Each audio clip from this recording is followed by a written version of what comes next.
Я приветствую вас, дорогие друзья, уважаемые гости и подписчики моего канала. Прямой эфир, Спартак Суббота на связи. Спартак, приветствую вас. Здравствуйте, Александр, здравствуйте, аудитория. Очень рады, что вы ждете нашей встречи со Спартаком Суббота. И вот периодически делаем даже такие прямые эфиры, ровно для того, чтобы вы смогли пообщаться с нами и, в общем, задать вопросы Спартаку, так сказать, по профилю, потому что столько сумасшествия вокруг. Представляете, тут и Зеленский говорит: Донбасс, укрепляем позиции, Редис, Прокопенко который, Белецкий, полки, они там вместе с Мадяром, ух, сейчас как начнется. Это вот такой ответ Чемберлену на такие очень и очень такие множественные инсинуации по поводу вчерашнего таинственного визита, ну, как инсинуации, разные варианты, да, таинственного визита непосредственно в Москву Рэдклиффа, главы ЦРУ. Вроде как Украину просили не бить, а потом написали через полсуток о том, что это Россию просили не бить. В общем, всех все просили не бить, а что там по сути, вообще непонятно. Песков говорит, с Путиным не встречался.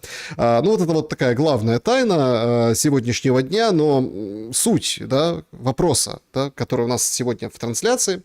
Закончится ли война в этом году или в начале 27-го? Ну, вот в этот период, как было прогнозировано, вот это окно возможностей и варианты ответов. В чате трансляции можно проголосовать.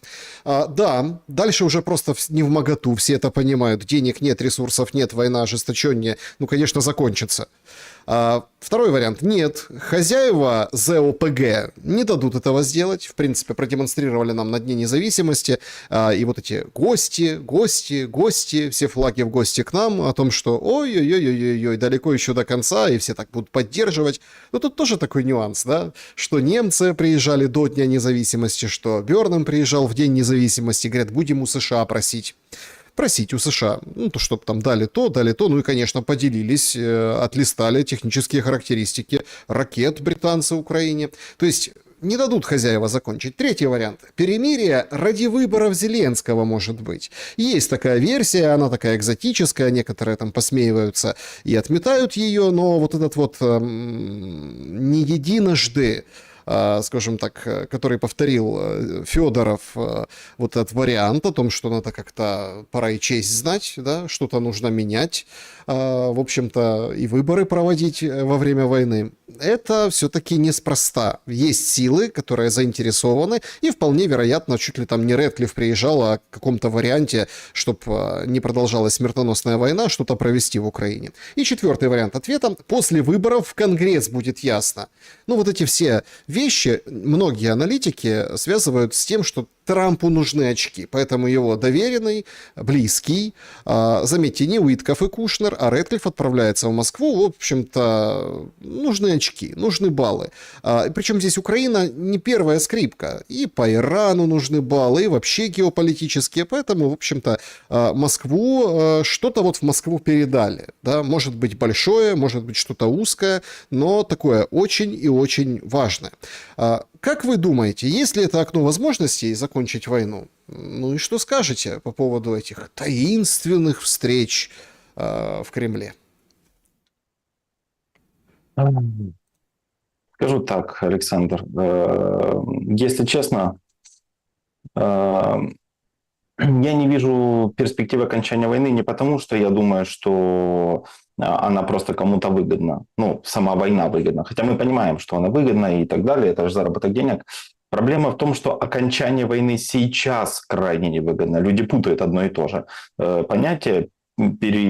Скажем так, они его перевирают, и они говорят о том, что там завершение войны невыгодно и продолжение войны выгодно. Это на самом деле разные тезисы. Продолжение войны необходимо не только для того, чтобы определенные группы людей могли усилить свою политическую силу, продемонстрировать свою политическую волю, например, Путин, и удержаться у власти, например, Зеленский. Потому что Путин легитимность свою не теряет, если война заканчивается, а у Зеленского с ним вот под вопросом. Проблема заключается в том, что как сгущаются тучи над Зеленским в связи с ситуацией с НАБУ, завершение войны сейчас в большей мере подвергает кризису и большим рискам всю управленческую структуру. И я никогда не говорил о том, что очень люблю эту систему. Я просто могу утверждать, что альтернатива этой системе сейчас сомнительна, и для того, чтобы ее сформировать заново, необходимы поэтапные действия. Ну, в первую очередь, нужно изменить подход к оценке того, что такое элита, изменить оценку того, что такое, изменить оценку значимости дипломатии, потому что у нас нет дипломатии в Украине, дипломатия мертва. При всем там, при всей украинской ненависти к России, в России есть дипломатия. Поймите, они договороспособны, они умеют взаимодействовать, общаться, они на политическом уровне. Да, они где-то, возможно, там немного беззубые, не умеют реагировать. Там вот захватили танки российские, Россия обязательно ответит.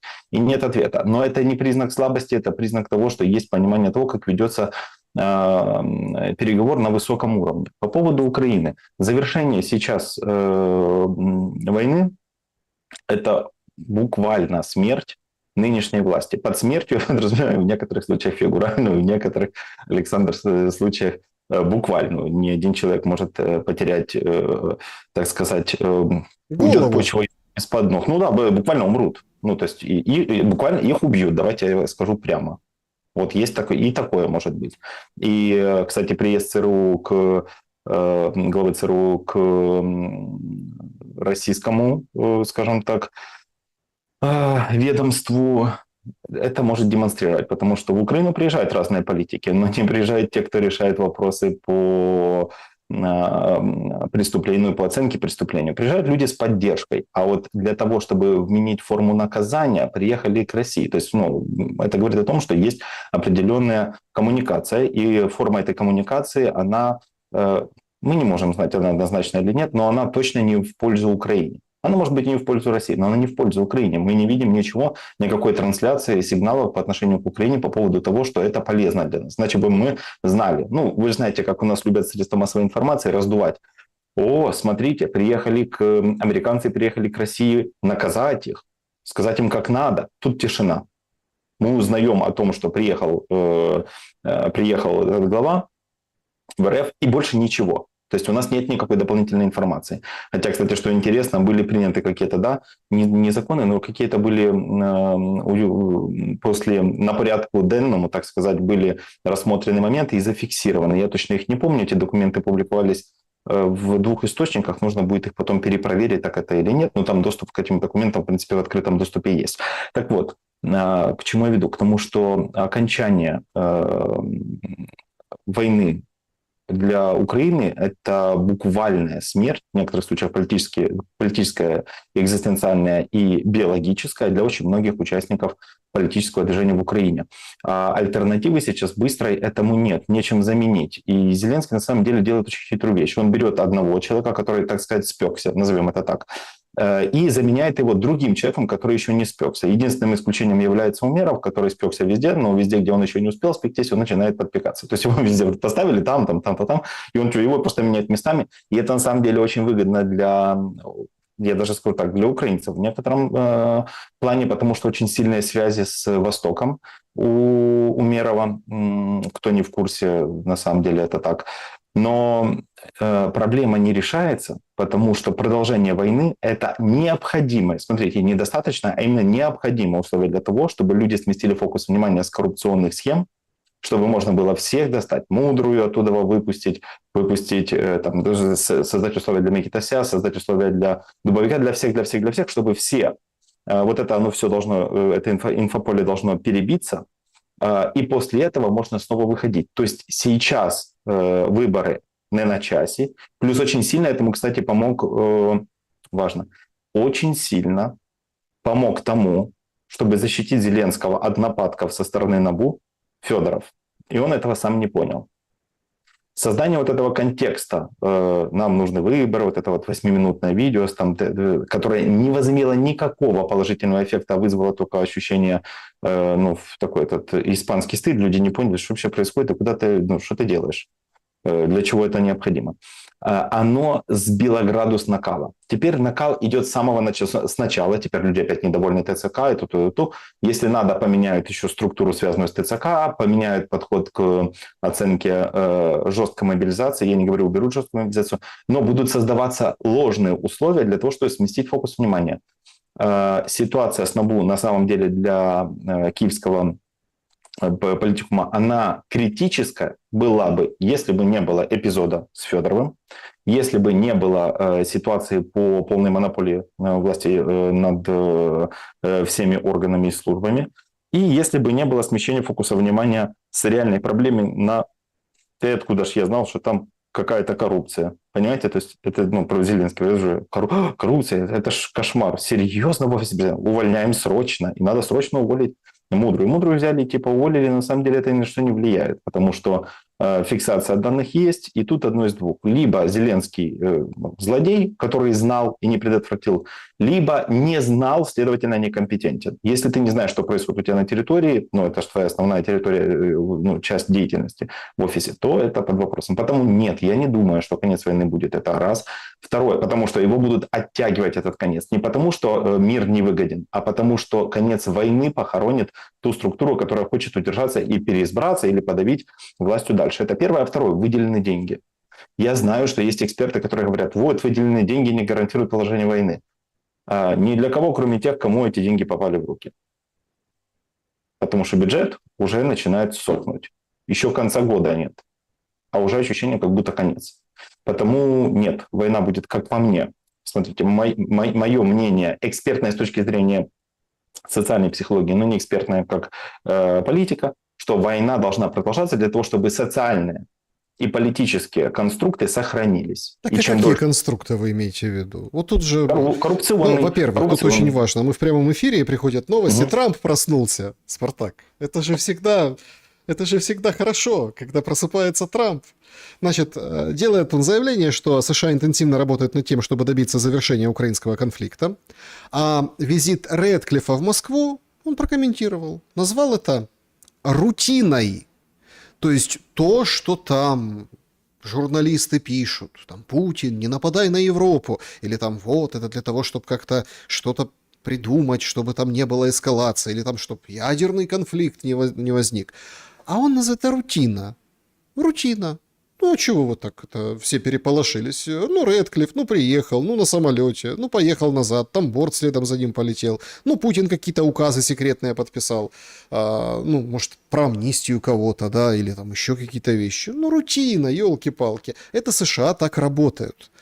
Вообще, конечно, очень интересно, что все же помнят, как начинался Трамп, его каденция. Он говорил о том, что 24 часа мне потребуется, а сейчас рутина. Видите? Рутина сейчас.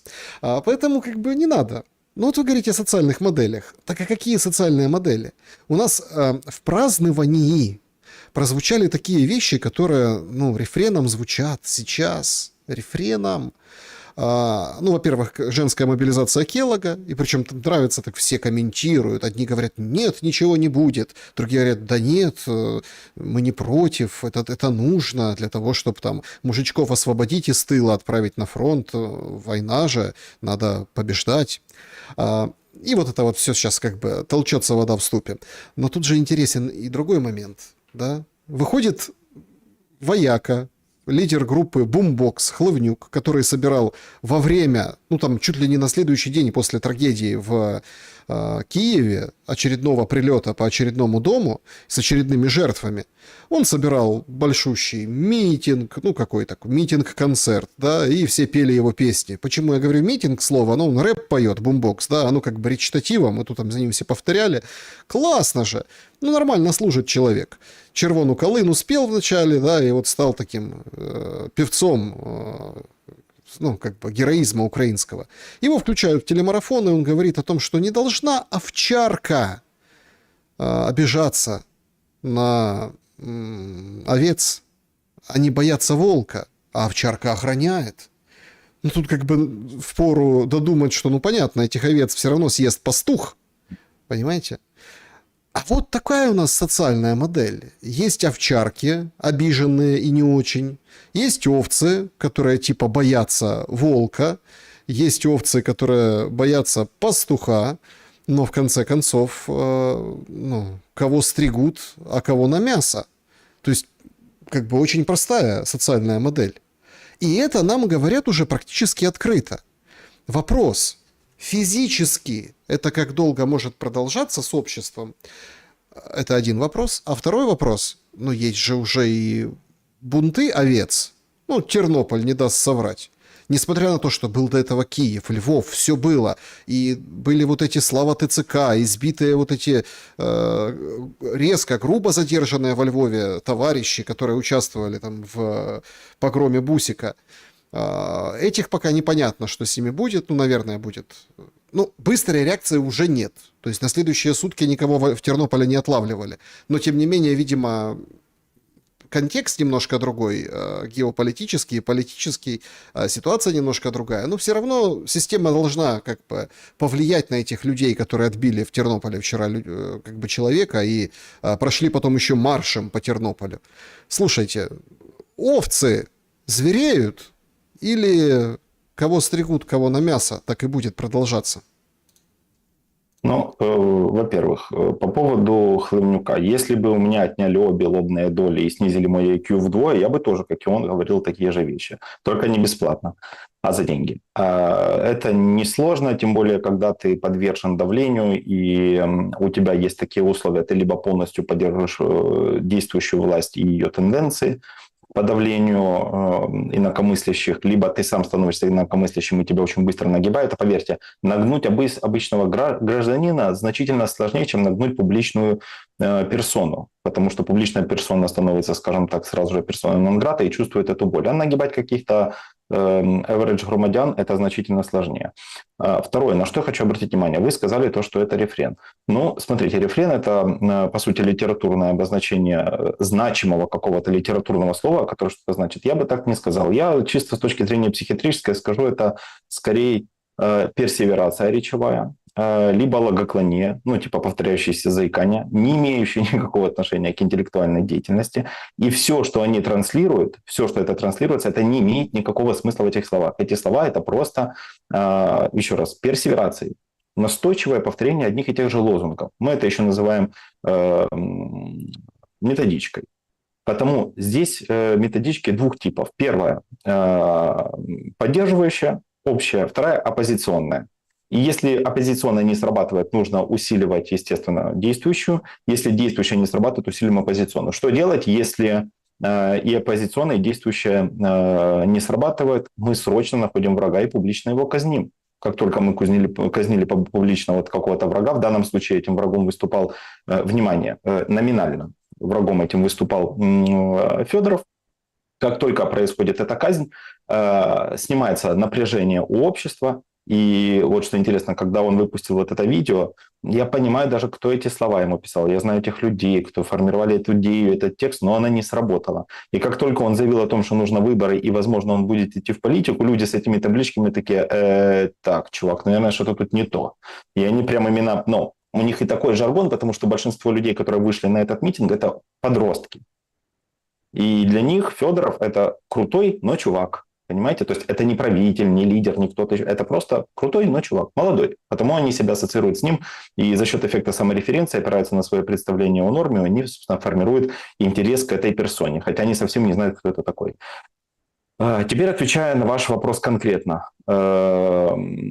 Александр, из-за того, что происходят вот такие вот изменения, это совершенно не означает, что эти изменения должны произойти окончательно. То есть процесс из процесса не следует результат. Мы это наблюдаем уже много времени. Сколько раз нам обещалось, там, что будет изменен подход к мобилизации? Ну, это же обещали, ну, говорили же, причем это публично выдвигалось и так далее. Люди, которые выходили вот это в Тернополе, ну, чем это закончилось? С каждым следующим разом митинг и буйство все меньше и меньше. Как На же, фоне... подождите, почему меньше и меньше?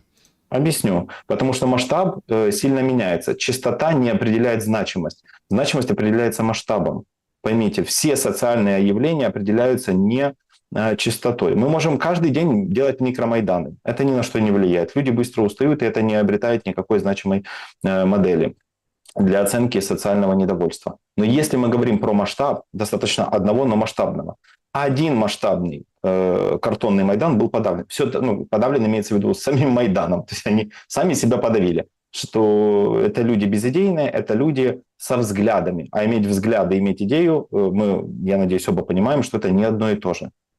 Даже иметь позицию, иметь идею – это не одно и то же. И подростки эти, они безыдейные. Им просто сказали, что надо идти, они чем-то недовольны и хотят это просто выразить. Ну и плюс это прикольно поставить на митинге, выразить свою позицию, что-то там написать на бумажке и постоять. То есть у них нет понимания политических процессов. Никто из них даже не знает разницу между обязанностями верховного главнокомандующего и министра обороны. Мы уже с вами это как-то в одном из эфиров обсуждали, что эти люди реально не знают, и опросы это показывают. Они не знают, какие зоны компетенции у Федорова были. Они не смогли отличить. Вы знаете, что им сделали? Им сделали распечатку, где взяли обязанности должности министра цифровой трансформации, должности министра обороны. И просто убрали слово «трансформация» и слово «оборона». Поубирали и показали им. И им сказали, вы можете, пожалуйста, сказать, какую из этих позиций занимает министр обороны, какую позицию занимает министр цифровой трансформации. Знаете, какой процент людей допустил ошибку? 27%. Александр, 27% людей не могут отличить министра обороны от министра цифровой трансформации.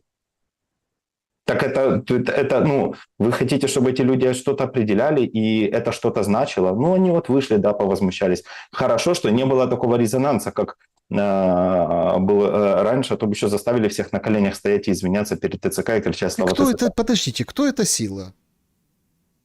Ну вот, Вы опять-таки... ищете человека конкретного Нет, или я ищу силу. Ну вот силу. Все понимают, что, ну, уже, по-моему, все посмеиваются и говорят, что это, конечно, этот произвол, и эти ТЦКуны, да, это враги.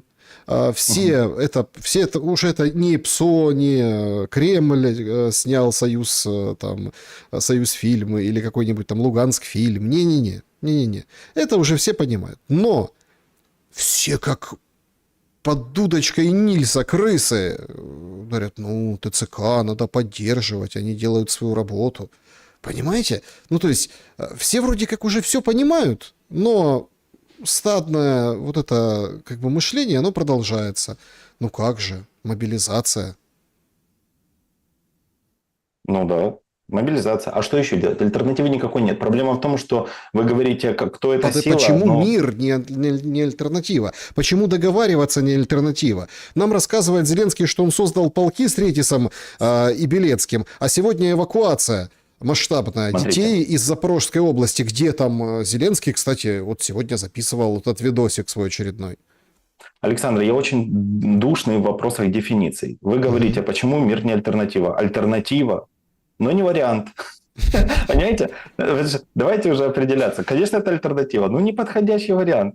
Понимаете, это как люди... У меня есть пример, я вам просто приведу пример. У меня есть пациентка, у которой серьезные проблемы, у нее депрессивные эпизоды, и проблема заключается в снижении физической активности, у нее еще инсулинорезистентность и так далее. И она задает вопрос, что делать. Я отправил к эндокринологу и сначала к терапевту, потом к эндокринологу. Она сходила, и ей говорят, вам нужно скинуть вес, иначе у вас будет диабет. И смотрите, диабету какая альтернатива? Заняться спортом, перестать много есть, правильно? Но она говорит, что? Она говорит, Спартак, это не вариант. Потому и здесь точно так же. Понимаете, конечно, мир – это альтернатива. Всем уже надоело. И большинство людей, я посмею сделать такое предположение, большинство людей на самом деле уже бы, возможно, и хотели этот мир. Ну, по крайней мере, многие это утверждают. И даже сильно меняется позиция таких вот именно звенящих, таких звонких кастрюль, турбопатриотов уже меняется. Потому что мобилизация дошла до того, что начинают мобилизовывать тех, кто даже как бы мобилизации не подлежит. Ну, мало того, что инвалидов, коллег и там уже даже участников боевых действий бесконечности, у которых там нету ноги, тупо сначала мобилизовали, а потом выяснилось, что у него ноги нет. Понимаете? А он с УБД, человек с УБД, ему говорят, ну, у нас так случай, вибачте, будь ласка, они опять это рассказывают на ТСК, рассказывают, вибачте, мы, ну, так воно трапилось. Потому проблема заключается в том, что кто эта сила, как вы говорите, это не какая-то конкретная сила. Это как раз отсутствие силы у тех, кто позволяет вот этой слабой системе, слабости, система слабая, делать с людьми все, что они захотят. Почему система слабая? Она без системы убеждений. У них есть модель подавления, репрессий, но нету модели удержания. Смотрите, как много людей переходит с одной позиции в другую. Полякова, то, что она, конечно, в конце концов, ну, типа, испугалась и потом высказалась иначе, но это было понятно, потому что у нас подавляющее большинство людей, публичных, медийных, это просто, как это сказать, такие вот конформисты, которые боятся вообще высказать свою позицию. И если они случайно, она там в пылу высказала, ну, знаете, не сдержалась и сказала то, что думает. А потом такая, да я же вообще, говорит, не политик, что где я политик, я вас развлекать должна. То есть ей прям даже подсказали, смотри, тетя, сюда. Ну, типа, твоя задача что? Ты клоун, ты развлекаешь. И она такая, я всего лишь клоун, я просто развлекаю. И сняла вот это видео. А люди, которые за нее вписались, уже залезли по полной пинчекряке. И уже, знаете, они же не могут сказать, что мы тоже клоуны, мы просто развлекаем. Там за нее все впряглись, все ее, кто защищал, тем напихали полную панамку, а она в конце концов спрыгнула. Очень удобная, кстати, система поиска зрадников. Каким образом мы делаем? Мы берем любое публичное лицо, делаем иллюзию того, что оно не согласно с властью. Все, кто поддержал эту персону, мы начинаем их записывать, казнить и разрушать. А тот, кто сделал этот тезис, потом говорит, извините, без попутал, мобилизуюсь. Знаете, это гениально.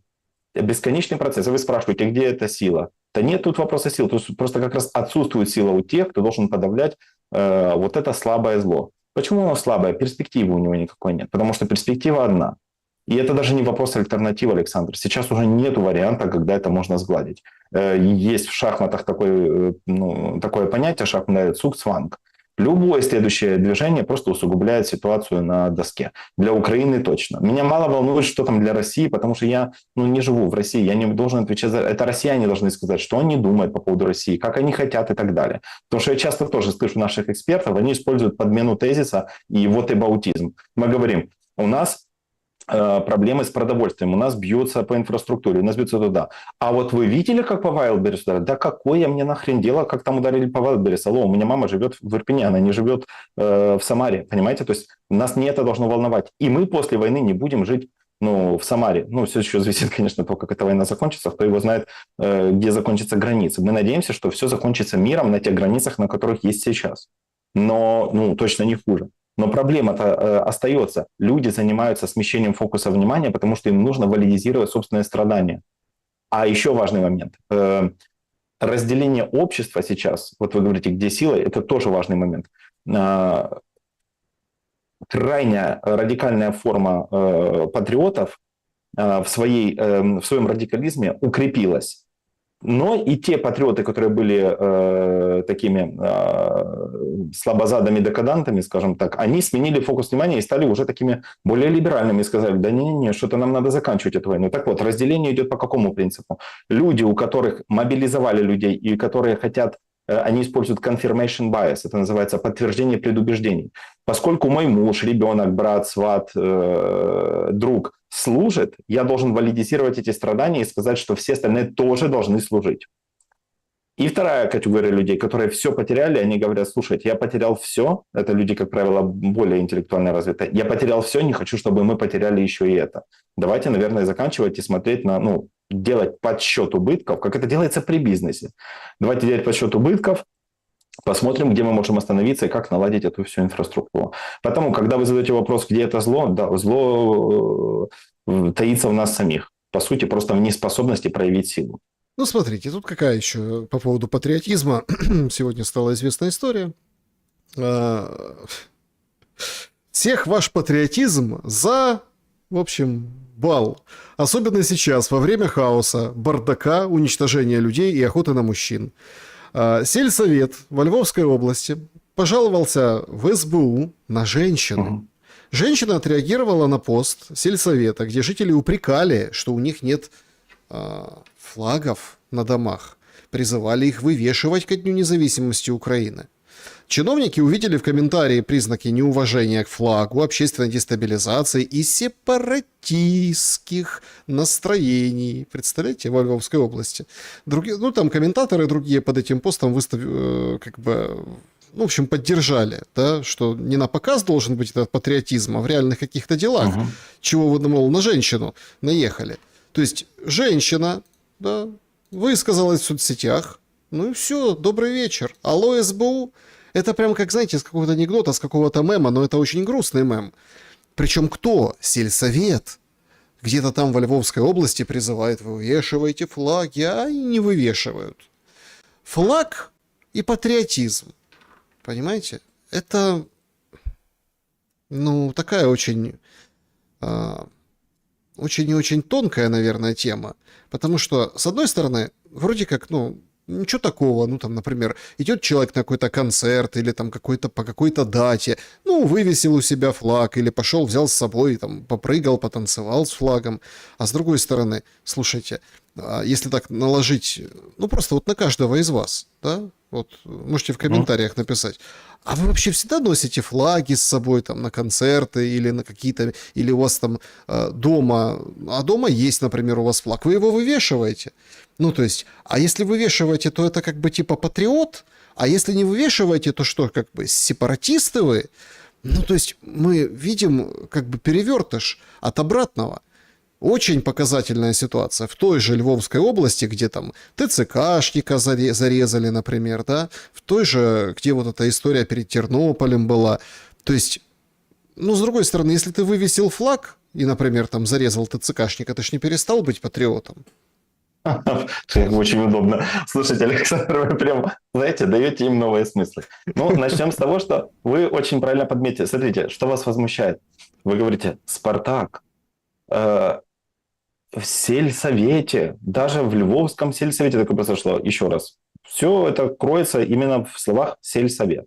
Конкретно слово «сель». Потому что упоротый, агрессивный патриотизм и национальная идея именно агрессивного характера, где формой национальной идентичности является принижение другой нации, а не улучшение качества жизни своей, оно как это колхозная тема. Это именно чисто селюки. Вы посмотрите на этих людей, которые протестуют против здравого смысла. Вот же буквально протест против здравого смысла. Борьба с интеллектом, понимаете? И они пока, кстати, побеждают, получается. Причем там, ну, победа такая односторонняя раз и навсегда. И когда мы говорим о том, что очень странно, что такое получилось в сельсовете, и они так вот плохо требуют, ну а как вы ожидали? Потому что в большом городе такая реакция невозможна. Вы можете себе представить, чтобы в Киеве, например, людей заставили выставлять флаги. Это маловероятно, потому что за счет атомизации общества, несмотря даже на атомизацию общества, то, что все как бы раздельны, там имеют свое, скажем так, маленькое мнение, но только у себя на кухне, кухонь больше в Киеве, и их всех отследить сложно. А в селе это просто. Если ты высказал какое-то мнение, ну, ты недоволен чем-то, все знают, какой дом слева это сделал. Потому, да, в сельсоветах это и будет. Я бы не ориентировался на сельсовет как на форму репрезентации позиции государства по отношению к народу, потому что и без сельсовета понятно, что народ имелся в виду этим государством. Интересный момент, на который хочу обратить внимание, и он поначалу кажется не связанным с этим, но на самом деле связь серьезная. Обратите внимание на позицию по поводу потужности сейчас. Ну, по-прежнему мы остаемся потужными и незлобными, но при этом у нас совершенно нет ПВО. И вот потужность с отсутствием ПВО, она немножко приобретает другую форму. То есть нам навязывают теперь историю о том, что потужность – это уметь впитать урон, выдержать этот урон и не сломаться. Мы уже выдержали одну зиму, нас готовят к другой зиме какой-то.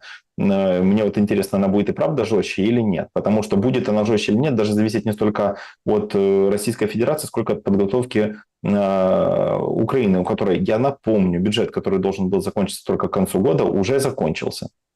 Ну, во-первых, все-таки как ни крути, нужно же как-то внести залоги за людей, а деньги где-то брать надо. И, собственно говоря, вносятся. Интересно какая сумма общая за залоги была подсчитана.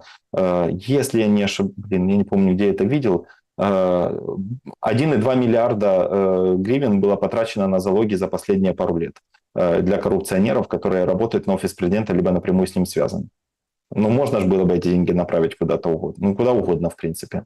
Потому перспектива плохой зимы не связана столько с Россией, сколько связана с неподготовкой Украины. И почему-то, кстати, США сейчас не бодро помогает в этом плане. Европа очень сильно помогает. Кстати, у Европы, видимо, закончились молочные зубы, и они приняли решение отрастить себе вставные челюсти. Почему не коренные? Потому что коренные зубы подразумевают регулярное ухаживание за ними, а глядя на то, какая у них система иммиграции и политика поддержки других государств, это не похоже на зубы, это больше похоже на вставную челюсть, которую скоро придется высунуть и положить на полочку. Потому я не вижу перспективы в окончании, потому что это окончание не нравится никому, особенно тем, кто оканчивает, так сказать.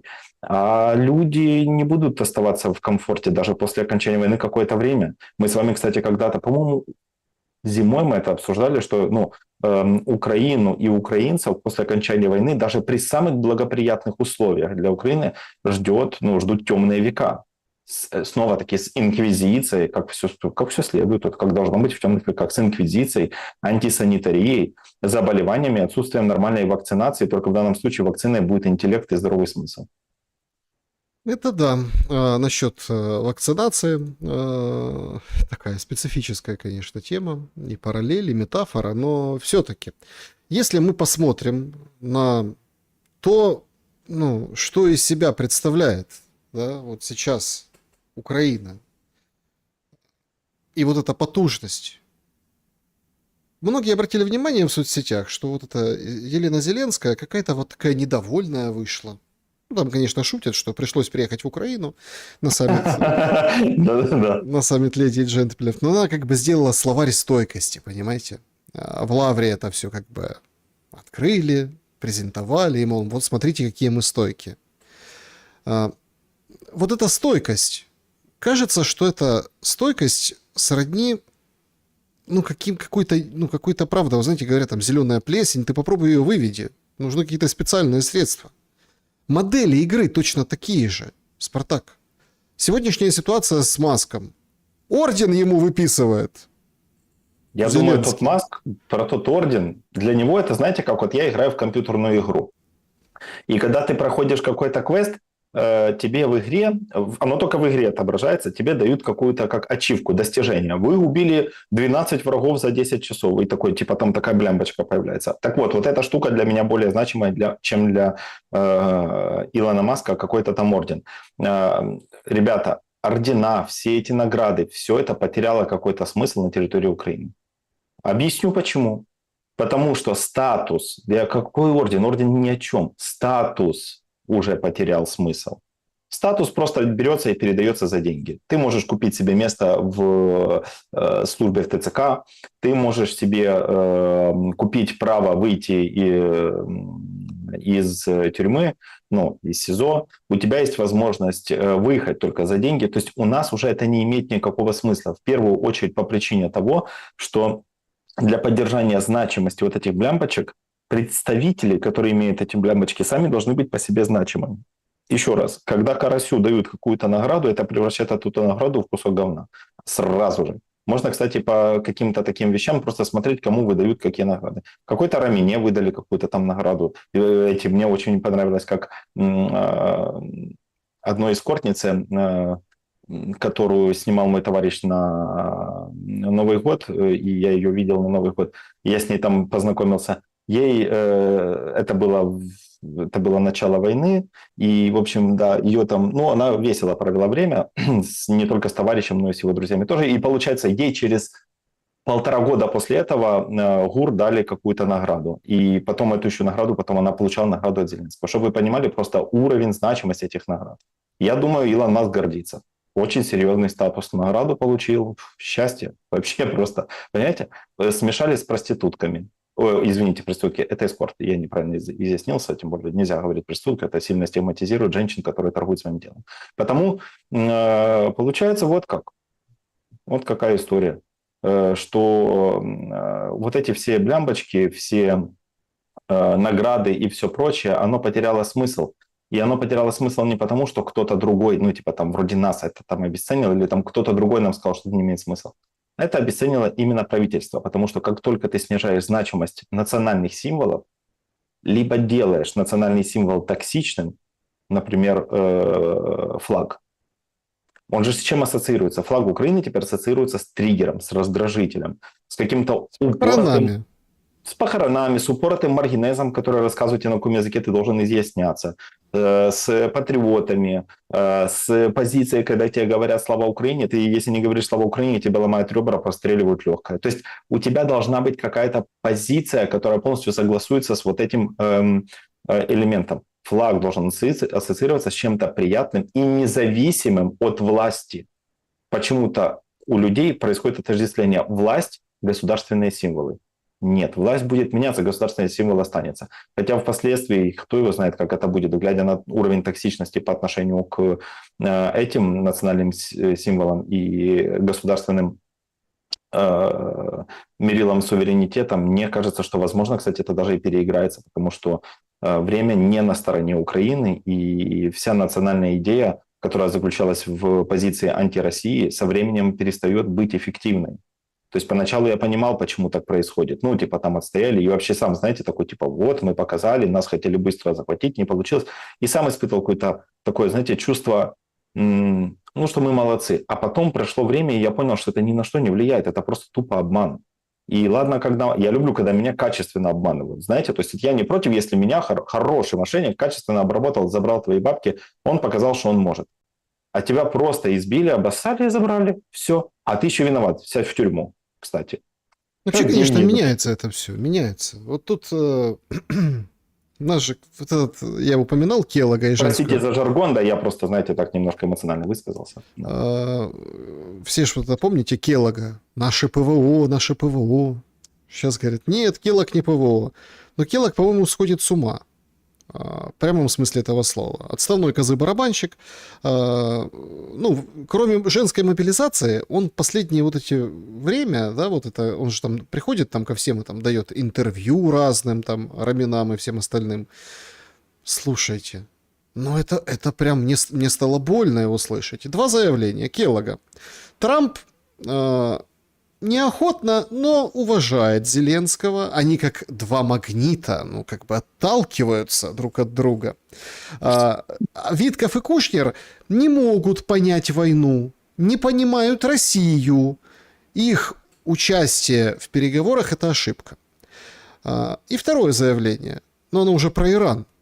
Я прям, ну, просто, я не устаю удивляться. Мне вот даже в комментариях пишут: Шелест, да сколько можно удивляться уже? Ну, говорит, кажется, Иран еще не осознал, что их уже победили. Вот оно. Они религиозные фанатики, ну что с них взять, понимаете? Это... Мы тут мобилизацию всю обсасываем. А если посмотреть на другие заявления в этот период на территории Украины, мне кажется, тут два варианта. Или что-то на территории Украины распыляют. Ну, вот это вот вся конспирология, да, о том, что что-то там, самолеты на самом деле летят, чего-то там в атмосферу. Ну, то есть, Кушнера, Уиткофа, Келлог, ну, то есть, обидел. Говорит, там, магниты Трамп и Зеленский. А Иран, ну, он просто не понял, что проиграл. Ну, так это вообще замечательно. Давайте вообще эту формулировку возьмем. Слушайте, да Россия не поняла, что она проиграла. Да, это очень удобно. Или, например, Да. там, Украина. Да, Украина еще не поняла. Все. Это на самом деле все. Это просто какой-то, ну, бред. Если так смотреть, ну, с позиции вот человека, который пытается проанализировать кого-то, но его привозят, платят ему деньги, привечают, вот это вот все. Келлог, наш Келлог. Да пху ты, господи, кто ты? Кто ты такой? И вот это вот, знаете, вот это низкопоклонничество к белому господину, это, ну, доходит до какого-то идиотизма. То же самое и Маску орден. Что пишут паблики? Это означает, что идут к каким-то хорошим договоренностям, чтобы Маск разрешил Старлинки использовать, чтобы бить по пусковым установкам баллистическим. Ну, не иначе. А вот эти спутники, которые пролетели ночью, это же они над Россией активизировались. Это не они не каждый там период времени, полгода, год, да, меняют траекторию и, в общем-то, ну, над планетой, это над Россией. Это тоже что-то значит. И включают вот это магическое мышление. Но подкрепление этому магическому мышлению не чудо, а идиотизм. Кстати, ну давайте сейчас я на что обратил внимание. Давайте подумаем вот о чем. Кто призначил орден Маску? Кто, ну, Зеленский, да. Зеленский, хорошо. Кто собирался ехать к Маску вообще в США последнее время? Федоров. Федоров. У кого проблемы с Федоровым? А У есть ли эти Зеленского. проблемы? Смотрите, вот какая интересная история. Для того, чтобы правильно поддержать, скажем так, получить позицию в свою сторону и там, улучшить взаимоотношения с Маском, они начинают, ну, типа, знаете, как свататься, кто у кого каравай больше. Тот поедет к нему, будет рассказывать, сделал репост, это, о, ничего себе, репост. Я вообще поражаюсь, люди радуются репостам. Знаете, для меня на что это похоже? Когда заходит какая-то звезда на страничку какой-то девочки, ну, просто тупо среднестатистической, у которой, ну, будущее и перспективы сомнительные, заходит и просто ставит лайк, потому что у нее генетически красивая пятая точка. И она потом это везде репостит и говорит, я стала популярной, смотрите, я такая, как и вы, и всем скидывает. Типа, цирк. Точно так же и здесь. Меня репостнул Илон Маск. Так Илон Маск много кого он и Шария лайкал, типа, так что теперь, давайте определим, он Шария раньше лайкнул, чем репостнул Федорова. Знаете, это типа, давайте подумаем об этом. Ну, что за подход такой? Это цирк. Правильно сказал МИД Ирана, он сказал, войны не выигрываются в Твиттере. Вот точно тут подобная позиция. Так вот, к чему я? К тому, что если предположить, есть два варианта. Первое – это задуманная стратегия, какая-то очень сложная игра Зеленского с Федоровым, где по итогу Федоров типа проигрывает для того, чтобы Зеленский усилил свою позицию. И в таком случае мы просто сбиваем с толку США и других партнеров. Или Федоров и Зеленский, правда, в контрах, и они создают добавочное напряжение тем, что пытаются получить расположение, ну, заслужить расположение представителей США в разных ее формах, например, там, медийное, информационное, юридическое, вооружение, деньги и так далее.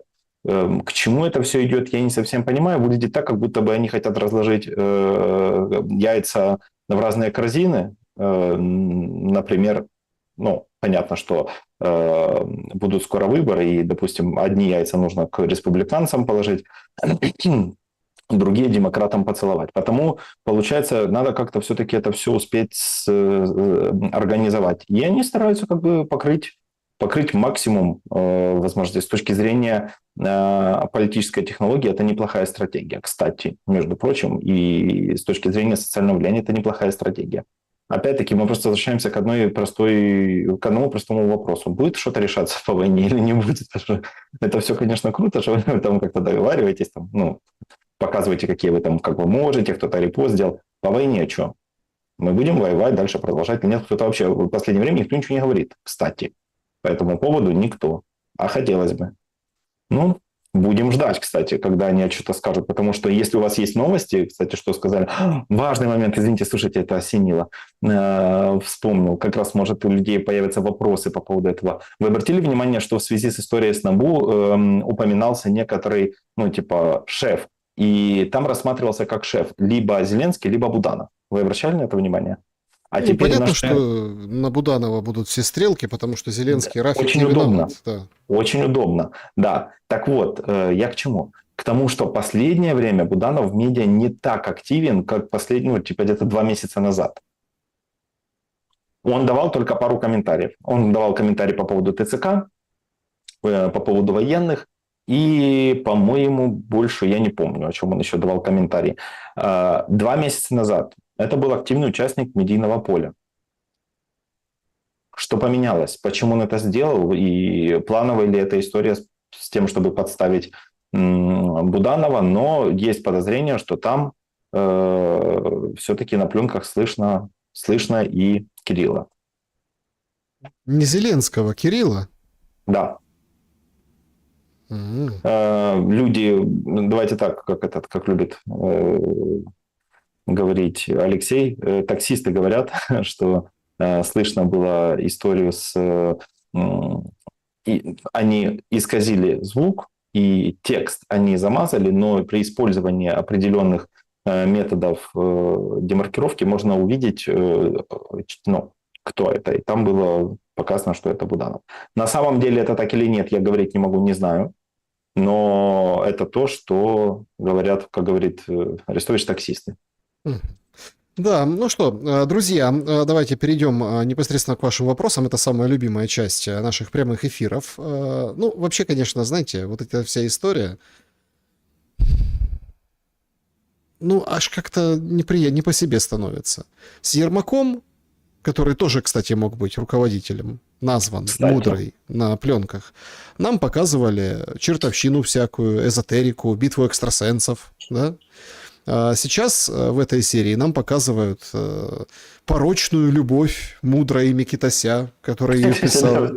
Понимаете? Это тоже цирк, просто цирк. Такое ощущение, знаете, как будто на самом деле, ну, типа, взяли персонажей из Букиных, дали им абсолютную власть, и они начали чудить.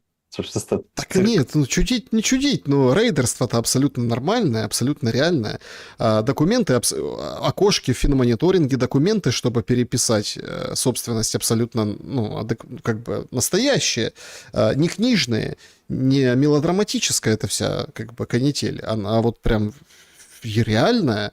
То есть реально у кого-то отжали объекты, у кого-то поджимали бизнес, реально кто-то занес, кто-то попал на эти миллионы долларов.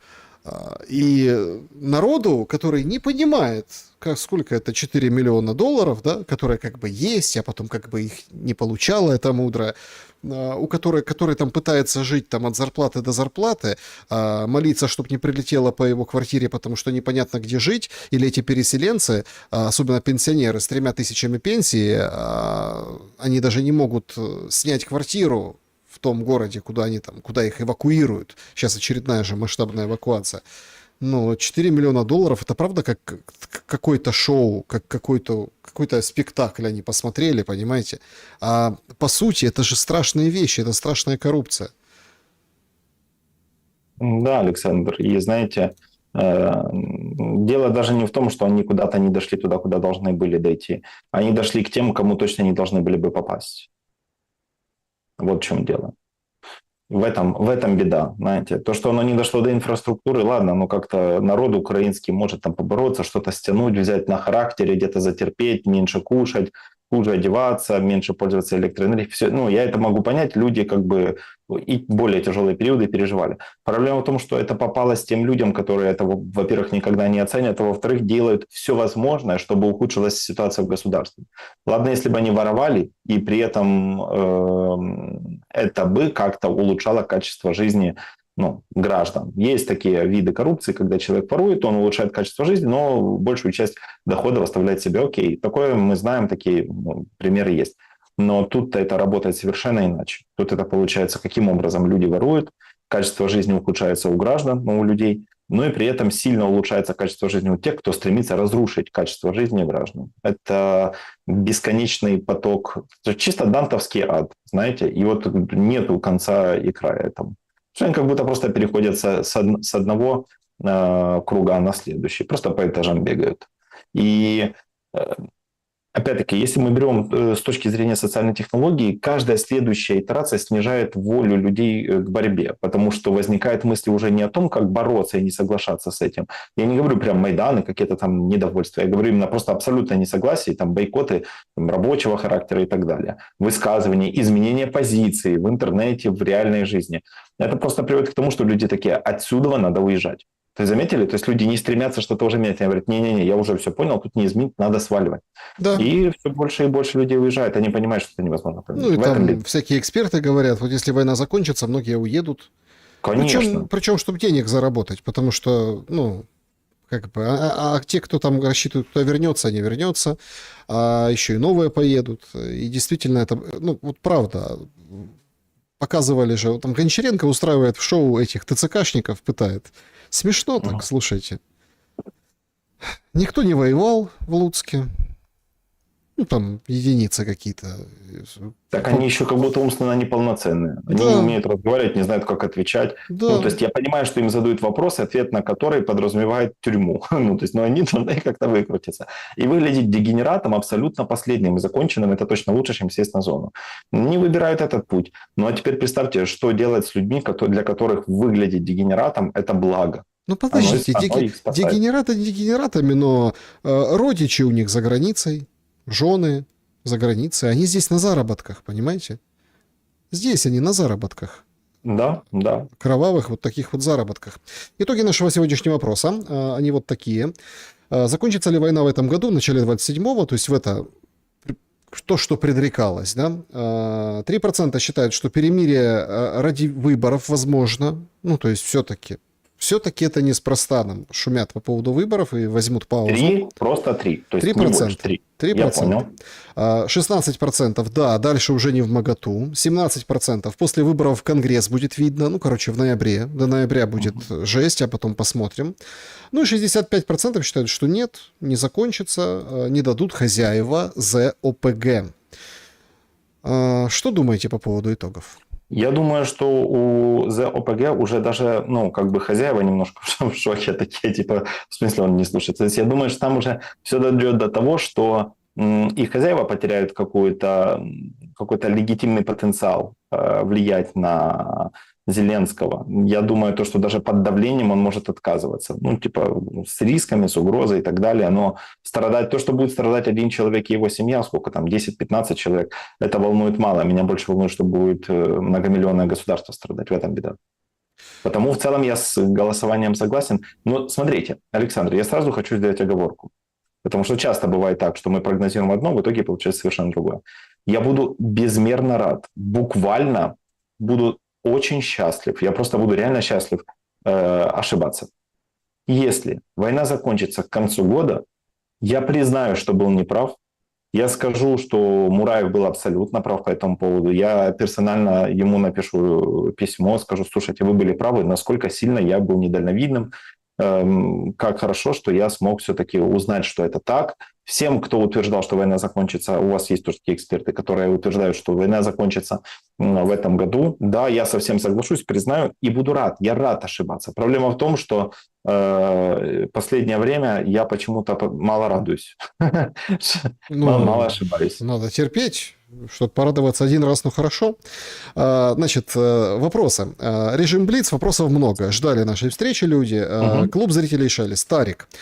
Наверное, какой-то риторический вопрос, но тем не менее, я думаю, что найдется, что ответить. Украина страдает коллективной шизофренией, где люди поют «Батька наш Бандера» и плачут по Бабьему Яру. Гордятся борьбой с СССР, кричат «Мы тоже победили в Великой Отечественной», проклинают СССР и кричат про наследство и права и так далее. Это вообще есть лечение этому, спрашивает?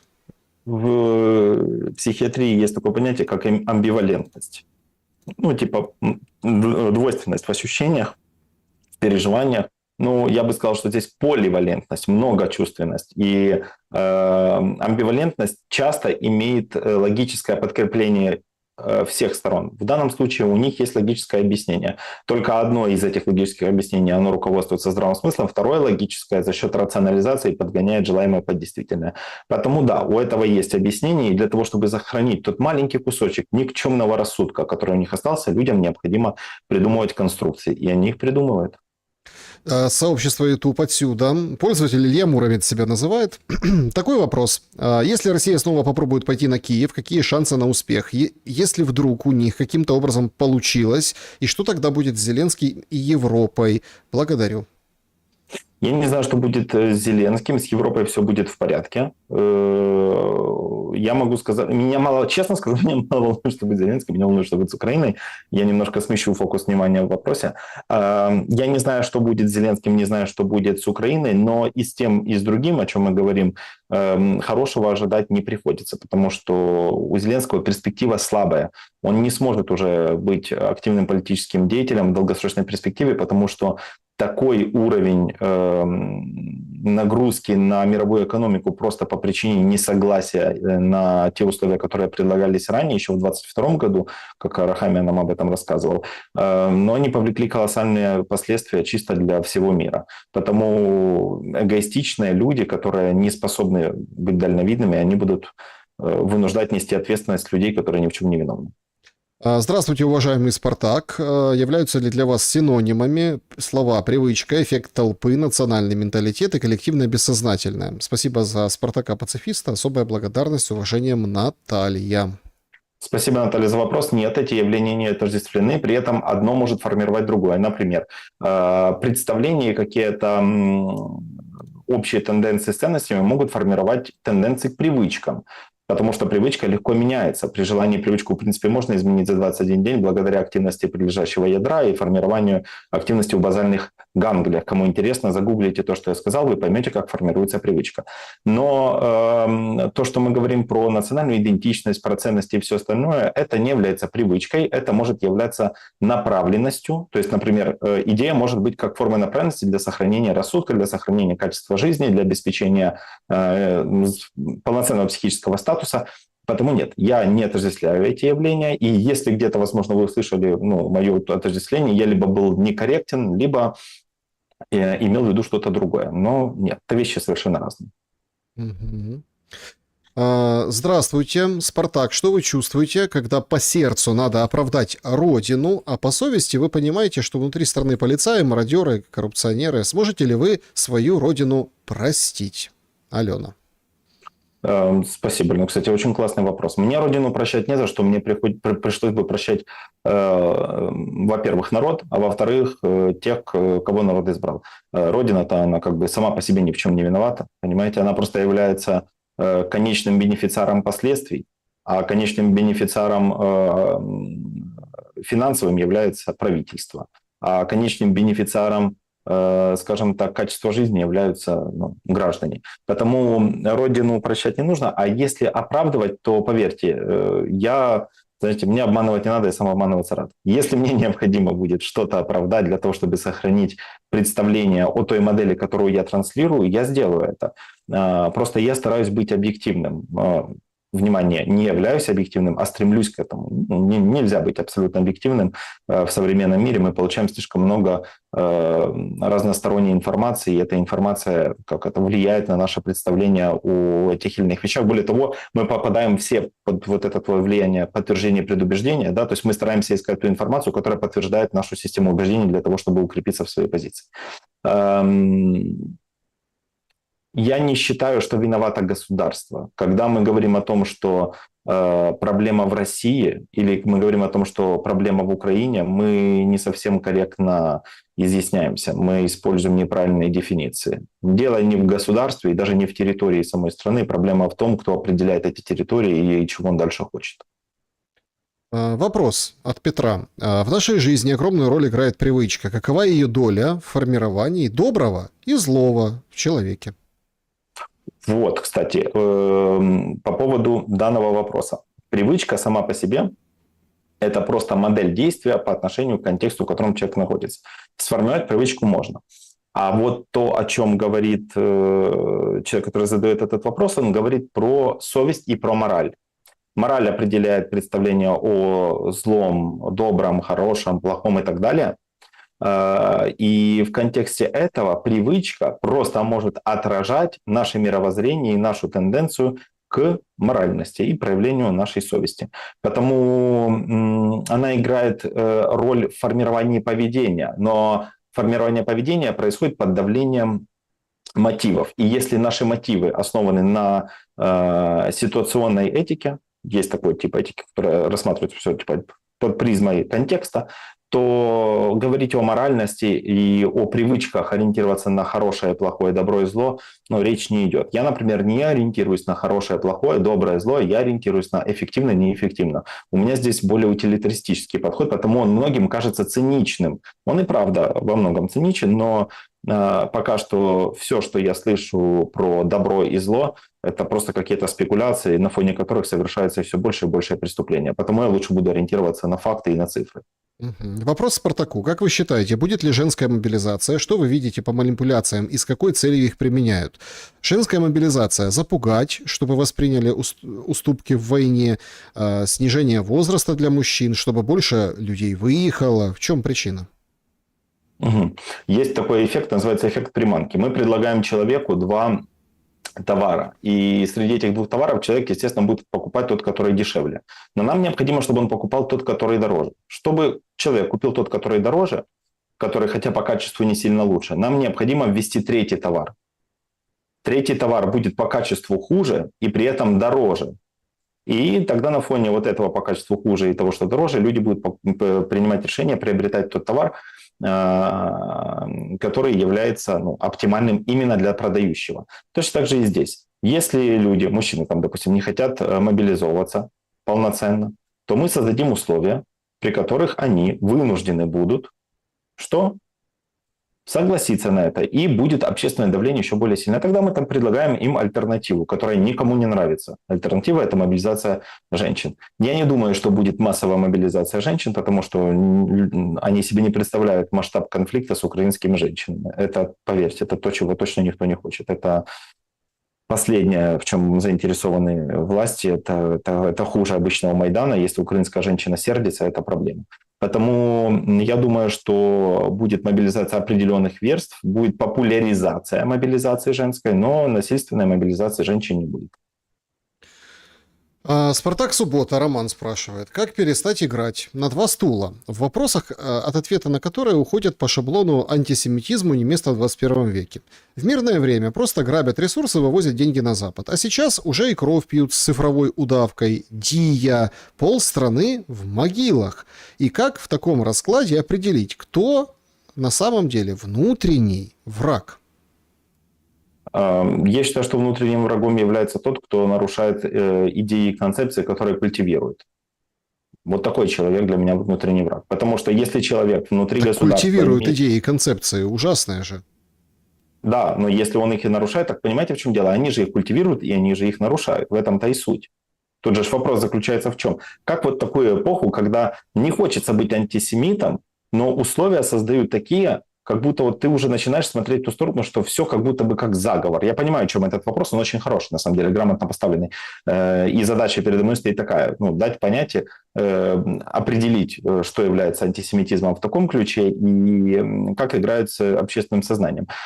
Смотрите, я бы не оценивал, это очень опасная дорожка, оценивать всю нацию или весь народ по решениям определенных людей, которые к этой нации имеют очень относительное отношение. То, что они с кем-то из них дружат, знаете, это как... Вот мы, например, с Александром украинцы. Вот я украинец, и Александр Шелест тоже украинец. Репрезентативная ли мы выборка для украинцев, если, допустим, Карась тоже украинец? Прости господи. Но никто не виноват, что украинцы не виноваты, что Карась тоже украинец. И получается так, что мы не можем утверждать, что это полностью является репрезентативной выборкой. Украинцы, так же как и евреи, разные. И проблема совершенно не... Преступность не имеет цвета кожи, она и не имеет национальности, она имеет уровень интеллекта и определенные принципы. Потому в данном случае проблема с антисемитизмом, она культивируется для того, чтобы сместить фокус внимания в перспективе на проблему не на людях, а на нации. Это очень удобно для правящей элиты сейчас. Потому что впоследствии никто не скажет, что виноват Зеленский. Скажут, виноваты кто? Сионисты. Евреи. Да. Да, виноваты евреи. Значит, Игорь задает вопрос. С февраля 22 года пули, бомбы, ракеты, снаряды убили миллионы украинцев и русских. Это лишь часть гибридной войны. Только часть. Абортов за время войны сделано как минимум в 10 раз больше. Оцените, пожалуйста, ситуацию как психиатр. Что на самом деле означают слова «лишь бы не было войны»? Вот такой сложный, кстати, вопрос. Слова «лишь бы не было войны» для нас имеют такой, как этот, культовое значение, которое формирует представление о том, чего хотели наши предки. Чего хотели те, кто столкнулись с реальной войной. Да, много людей умерло. Это не обесценивает эту ситуацию. Буданов сам сказал, что во время Второй мировой войны за это же время умерло значительно больше людей. Так и война это была мировая. Понимаете, в чем дело? Это большая разница. Воевали огромные государства и совершенно другие масштабы проблемы были у мира, я бы сказал. Тем более война, она была на территории всего нашего земного шара. Тенденция вот это культивировать мир и отсутствие войны, она основана на понимании тех людей, которые пережили масштабную войну и ее последствия. Потому что мы пока что переживаем процесс войны, а какие будут последствия, никто не знает. И я думаю, что когда украинцы и россияне столкнутся с последствиями этой войны, они скажут, да, лишь бы не было войны. Потому что сейчас и украинцы многие говорят, надо воевать до границ 91 года, воевать до последнего, не понимая, что это значит, что они не имеют прямого отношения. Тогда, когда был Советский Союз, количество мобилизированных людей, это все имели отношение к войне. Не было такой истории, что женщины там могут уезжать, а мужчины не могут. Не было такой истории, что чинуши и их дети не воюют. Напомню, что дети Сталина воевали. Ну, просто я так напомню, да? Сталин уровень какой, да? И когда ему сказали поменять сына на какого-то генерала, он сказал, что? Ну да, на генерала не меняем, да. Не меняем солдата, на генерала не меняем. Значит, прямой эфир, у нас приходят новости. Прилетело 5 ракет «Фламинго» в Донецк. Предварительно штаб одной из армий. То есть вот эти сейчас новости несутся. Продолжаем ответы на вопросы. Какой смысл легализовать через парламент ЛГБТ, если через некоторое время не узаконить законное изъятие детей из обычных семей под любым предлогом? Как считаете, как скоро парламент Украины узаконит содомитов, а также изъятие детей у матерей Украины? Такой вопрос. Содомитов люблю это слово, очень такое, ну, знаете, прям увесисто, содомиты. Отец так называл почти всех моих друзей почему-то в детстве. Ну, так вот. В полицейском из Рублевки. Да, хотя это не имело никакого отношения, ему просто нравилось оскорблять моих товарищей. Так вот, да, ну это бати, тем более если военный, у меня же отец военный, и для них все, что оно не такое, там пришел как-то у меня товарищ, такое отступление, пришел у меня товарищ как-то в гости меня забирать, говорит, хочу со Спартаком идти гулять, типа он дома, он говорит, да, говорит, а почему подшива грязная? А пацан стоит в шортах и в футболке. Что такое подшивы, даже не понятно. Что-то прицепился к пацану. Так вот, я не думаю, что легализуют, потому что это сильно на часе. Это могут ввести только в том случае, если все-таки, ну, в конце концов, там некоторые представители правящей элиты захотят узаконить свои отношения и перестанут скрываться. Но это только это единственная причина. Во всех остальных случаях это маловероятно, потому что смещение фокуса внимания на такие темы, она слишком, вот это смещение фокуса слишком очевидная и едкая, люди просто сожрут представителей парламента, просто уничтожат. Сейчас нужно принимать совершенно другие решения.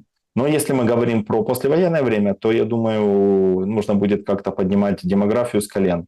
И тут вопрос будет стоять немножко более жестко, не будет легализации. Браки могут легализовать, допустим, да, там полноценно все это сделать, супер, ладно, вопросов нет, но так, чтобы детей воспитывали, под большим вопросом. Более того, это в долгосрочной перспективе в рамках исследований не показало эффекта. Показывает эффект ухудшения качества интеллектуальных способностей детей, которые воспитываются однополыми браками, и при этом снижается качество развития в социальном плане, и высокий процент маргинализации и девиантного поведения. Потому в этом с научной точки зрения нет большого смысла, а с точки зрения морально-этической, хоть я и не сторонник морали и этики, вы знаете, и вовсе деструктив. Угу. Вопрос от Олега. Существует такой психиатрический оксюморон: перфантильная детская субординация с инфантильной протекцией. Спартак, как вы считаете, Зеленский, как своего рода тоже оксюморон, редкий экземпляр в психиатрии, соответствует этому определению или находится в другом состоянии измененного сознания? Мира и добра. Он не находится, периодически он находится, наверное, в состоянии измененного сознания, мы знаем даже причины, но вы пытаетесь рационализировать некомпетентность как управленца в некоторых вопросах. То есть, знаете, мы просто отказываемся верить, что человек может просто плохо управлять. Нам нужно понять, наверное, у него инфантилизация, либо перфантилизация. Нам нужно понять, почему так работает. И мне это было свойственно до определенного периода. Например, первые 2 года, когда учился в Институте когнитивно-поведенческой терапии при Институте психического здоровья во Львове, первые 2 года я пытался искать все диагнозы, которые мы изучали. И мне была свойственна вот эта гипердиагностика. Я общаюсь с обычными людьми, и я уже у них начинаю замечать нотки каких-то диагнозов, симптомокомплексов или каких ярко выраженных симптомов или комплексов симптомов, которые называются синдромами. Да? То есть вот я вот это у них отслеживал. А потом пришло время, когда я просто понял, что они тупые. Вот есть просто тупые люди, и все. И я думаю, так это ж проще, а то там какие-то диагнозы, еще что-то. Так вот, пожалуйста, не пытайтесь приписать злонамеренности то и какую-то там сложную гениальность тому, что можно просто описать некомпетентностью. Мгм. Как вы думаете, Спартак, Александр спрашивает, может ли быть своего рода Рубиконом для Зеленского срок Трампа в качестве президента? Возможно, в роли хромой утки или при потере Конгресса. Ведь, зная характер Трампа, он из принципа не даст Зеленскому пересидеть его во власти. Спасибо. Это очень интересный вопрос. К сожалению, не могу дать хорошего ответа на него, потому что в этом вопросе я некомпетентен. Я могу сказать, давайте так, как я могу ответить на этот вопрос? Возможно, вы не получите от него удовольствия, но это в зоне моих компетенций. То есть я компетентен только в психологии, в социальных динамиках. Так вот, что я могу сказать по этому поводу? Я вижу следующее. Трамп сейчас не влияет на принятие решений Зеленского. Зеленский сильно дистанцировался от Трампа и поддерживает больше коммуникацию с представителями США другого уровня. Сейчас стремится он к контакту с Маском, пытается с Келлогом, еще с кем-то выстраивать взаимоотношения. Для него, в принципе, даже с недавно усопшим, контакт был более значим, чем с самим Трампом. И это был повод контактировать с Трампом. То есть Трамп теряет значимость для Зеленского до тех пор, пока Зеленский не увидит, что Трамп заслужил или там укрепил свою легитимность и не начинает выглядеть как хромая утка на промежуточных выборах. Потому нам нужно посмотреть просто на динамику этого. То есть тут я бы не спешил с выводами, я бы посмотрел, как это будет, потому что выглядит это очень неоднозначно. И я понимаю, что мой ответ может показаться сумбурным и вам не понравится, но это все, что я могу сказать. Возможно, есть в чате эксперты, или, возможно, у Александра будет еще сегодня-завтра эксперты, которые могут на это дать более хороший такой полноценный ответ. Кричат вам в чате: «Извинись, тупой не мог власть иметь». А чего вы так... Да. Конечно. Ну, типа, Трамп сильно сдал, не факт, что дотянет до конца, а тут обсуждение идет. Вопрос, накажут ли ТЦКшников и как? Честно сказать, я не верю в это. Хочется ли мне верить и хочется ли мне ошибаться? Да, так же, как и с концом войны, я тоже хочу, чтобы она закончилась, но я не верю, что накажут. Я думаю, что на них спустят всех собак, их обвинят во всем, но наказывать именно, то есть пойдут ли какие-то там для них это будет или иметь последствия, я не верю. Почему? Потому что у нас... я заметил, что зло ненаказуемо. Потому что абсолютно каждая сторона в этом мире находит злом то, что для другой стороны является абсолютным добром. Потому зло ненаказуемо, потому что то, что является злом для одних, является добром для других. И ТЦК является абсолютным, точно стопроцентным злом в силу не просто своего существования, а в силу своей преступной модели организации и работы. Но для кого-то же это добро, и кто-то же будет заинтересован в том, чтобы сместить фокус внимания с этого. Ну, а вообще посмотрим. Хотя мы уже мы реально наблюдаем то, что военные, когда вернутся с фронта, палец о палец не ударят. Это будет абсолютно импотентная и неспособная к сопротивлению группа людей, потому что они тупо устали, их истощают. И те, кто вернется, если вернется, им не дадут возможности реализовать это. Над ними издеваются. Военные сейчас самая уязвимая прослойка населения. Мне, кстати, их искренне жаль, досадно, что они с этим сталкиваются. Вопрос. Спартак, прокомментируйте, пожалуйста, высказывание Петрова, если он станет министром едности, о возвращении украинцев из ЕС в ошейниках, цепях и пешком. Это я обожаю этих людей. Петров, который из Исландии, Петров Иванов, который станет министром едности, вот этот? Да. Я очень хочу, чтобы он стал министром едности, честно говоря. Я хочу, чтобы потом у меня же дети будут, я же должен им что-то рассказывать, помимо этого же происходит. Потому что это полная инклюзия, олигофрены тоже имеют право на власть. Понимаете, мы скажем то, что И люди с синдромом Дауна тоже должны быть президентами. И вот это будет классная штука. Слушайте, мы максимально европезируемся. Видите, как это и получается, что и гомосексуал, и одновременно при этом человек с умственной отсталостью и отсутствием позиции просто становится министром едности, Минъед. А может, он просто неправильно изъяснился, может, он сказал, я хочу сделать Минъед. Ну, мы же не знаем, надо же уточнять, ребята, может, где-то он там это сказал, и вообще с чего вы взяли, что ему кто-то даст такую возможность. Я не верю, что это будет. Во-первых. Во-вторых, если хотя бы один радикал во власти будет, который сможет протолкнуть идею с наказанием людей, которые будут возвращаться, государству конец. Ой, извините, я забыл. Государству и так будет конец, если что-то резко не поменяется. Потому кто там чем будет править, министром какого типа секса он там будет обладать, это не играет никакой роли для будущего страны. Финальный вопрос, он касается эскалации. Вот сейчас там в чате пишет пользовательница Оксана о том, что автобус ехал рейсовый Лисичанск-Стаханов, ну, ЛНР, подконтрольной российской стороне Луганской области. Его поразил дрон, погибли 9 человек. То есть мы опять возвращаемся. То есть идет вот этот второй круг. С одной стороны, ценность вот эта информационная или там, ну, оскомина уже набивается. Ну, давайте честно. НПЗ, вот эти Озон и Wildberries, уже как-то так, ну, это не первые вот эти Озон, ну, первые Wildberries. Не вызывает уже такого ажиотажа. Ажиотажа такого не вызывает. Но круг второй пошел по НПЗ. Вот сейчас мы увидим войну с автобусами. Это тоже были же жуткие трагедии. Там в Горловке, и белорусский автобус на территории там, России, и Старобельск, понятно. Вот эти все удары, да? Удары по автобусам. Сейчас вот видим, возвращается и это. Но вот этот второй круг, ну, это для чего? Для того, чтобы там перейти еще на одну спираль, вот эту, как бы пройти на одну ступеньку выше этой эскалации. Ну, чтобы там орешники пуляли каждый день, то есть, и все привыкнут, понимаете? Не все выживут, как говорят, не все как бы сохранится. Ну, если не ядерный, так вообще, то есть там привыкнут к орешникам, привыкнут к этой баллистике. Страшная же вещь. То есть патриотов нет, сбивать как бы нечем, а все равно как бы бьют, не договариваются и говорят, вот нас не сокрушить, не сломать, вызывая таким образом огонь на себя. Но не столько на себя, сколько на людей, на инфраструктуру, в общем-то, на жизнь в Украине.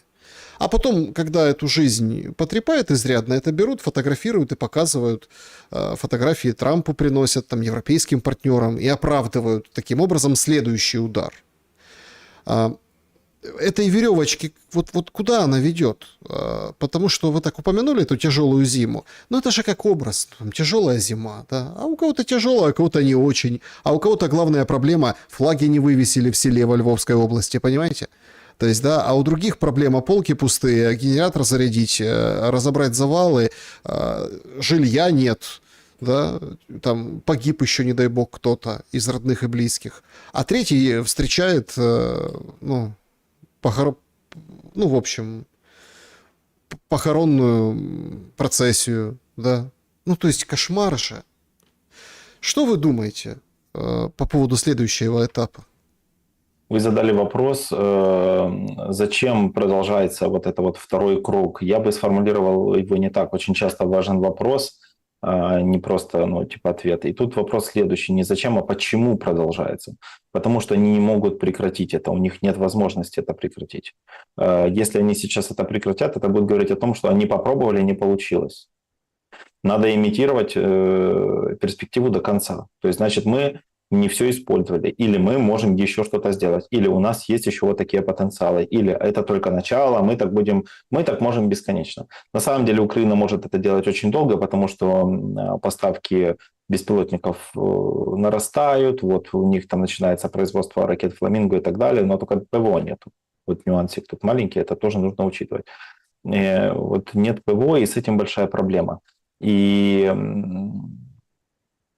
изменится ли ситуация в перспективе для Украины в вопросах решения там, проблемы зимой? Не изменится. И то, что люди смещают свой фокус внимания с реальных проблем, типа там тяжелой зимы, которая становится уже скорее просто метафорой. Зима грядет, как в фильме, знаете. Она становится уже такой больше метафорой. Но когда люди сталкиваются с реальной проблемой, меняется подход к этому. И я хочу обратить ваше внимание на то, что это, знаете, как с болью. Человек может говорить: да, я не боюсь смерти. Да, до тех пор, пока не начнется почечная колика, или не простудишь ухо, или тебе не начнут отрезать пальцы. Ну, то есть вот в такой ситуации у тебя меняется сильно контекст. И вот сейчас пока что я слышу со стороны некоторых людей в Украине, не всех, многие пробудились, скажем так, уже понимают, но со стороны многих людей я слышу такую историю. Я не боюсь смерти, грубо говоря. Нас не волнует зима. Это до тех пор, пока у тебя есть возможность пользоваться благами цивилизации, и пока еще лето. Но очень скоро, когда это случится, мы посмотрим на изменение риторики, потому что быть храбрым и выглядеть храбрым, и говорить о храбрости – это три разных состояния. И пока что мы можем только говорить об этом и планировать. Но будем мы такими или нет, покажет время. Спартак Суббота был моим собеседником сегодня. Спасибо за время и мысли. Александр, спасибо аудитории. Очень хорошие вопросы. Прям получил удовольствие. И даже над некоторыми стоит задуматься. Я надеюсь, что вы сможете ретранслировать некоторые вопросы, на которые не ответил, другим спикерам, которые в этих вопросах очень разбираются. Друзья, берегите себя,